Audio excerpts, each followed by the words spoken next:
بسم الله الرحمن الرحيم.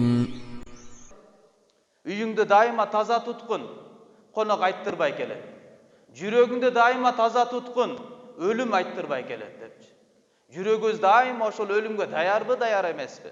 Афа хасибтум аннама халакнакум абаса ва аннакум илайна ла туржаун.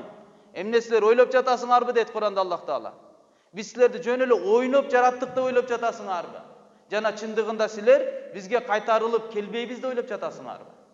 Кайра кыяматка Алланын алдына барып, ар бир кылган жашооңорго суроо жооп болбойт деп ойлоп жатасыңарбы? Кичинекей кумурска чимелинин өзүнүн жашоодо максаты бар.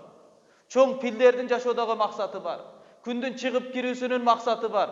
Абан ар бир нерсени Алла бир максат менен жаратты. Эми ушунча инсан, адам баласы жөн эле келип калдыбы?